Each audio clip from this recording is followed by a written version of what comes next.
দাঁড়াইছে। দেখতে যে কি হচ্ছে তাই দেখি। এই জনগণের কি রাস্তা বেরোনোর অধিকার নাই?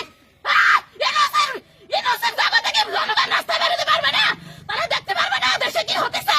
দেখতে আসলে তাকে এইভাবে ধরা হবে, এইভাবে তাকে উপর অত্যাচার করা হবে, এইভাবে নির্যাতন চালানো হবে তাকে উপরে। কেন? কিসের জন্য? কিসের জন্য? জবাব চাই, জবাব চাই, জবাব আমার চাই, আমার জবাব দিতে হবে। আমার বাবারে কিসের ভিত্তিতে তারা ধরে নিয়ে গেছে, কেন ধরে নিয়ে গেছে, এর বিচার আমি চাই, এর জবাব আমি চাই, এর জবাব না দিলে এই জায়গায় আটকে রেখে হবে।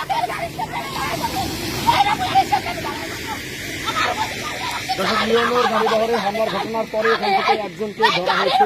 এর জন্য কিন্তু তার মেয়ে এসে গাড়ি ঠিক সেই সড়কের উপরে দাঁড়িয়ে তিনি কিন্তু কথা বলছেন। মূলত হামলার ঘটনা ঘটেছে, সেই হামলার ঘটনা ঘটার পরে কিন্তু এখান থেকে একজনকে ধরা হয়েছে। কেন ধরলো আমার বাবারে? আমি আর কিছু জানতে চাই না। এই পুরো অত্র এলাকা চাই দেবে পুলিশ। আমার বাবার যদি বিরুদ্ধে কোনো একটা কথা কেউ বলতে পারে, আমার বাবা জেল ফাঁসিয়ে কখন ধরা হয়েছে আপনার বাবা? 1 ঘন্টা আগে। কেন ধরা হয়েছে? কেন ধরা হয়েছে? ওখানে নাকি কি সংঘর্ষ হয়েছে আমরা কিছু জানি না। পুরো মানুষ। কি নাম আপনার বাবা? আরাজ আলী মোল্লা। আরাজ আলী মোল্লা দোকানের মাল আনতে যাবে। আমার আব্বার বাড়ির সামনে একটা ছোট দোকান আছে, দোকানের মাল আনতে যাবে। ডান্ডাতে এসে ট্রেনে চলছে মাল আনতে যাওয়ার জন্য।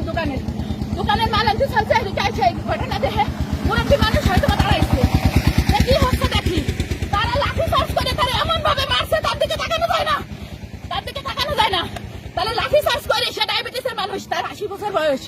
তারা লাঠি চার্জ করে তারা মারতে মারতে তারা নিয়ে গেছে গোপালগঞ্জ। কি করছে সে? তার হাতে কি ছিল?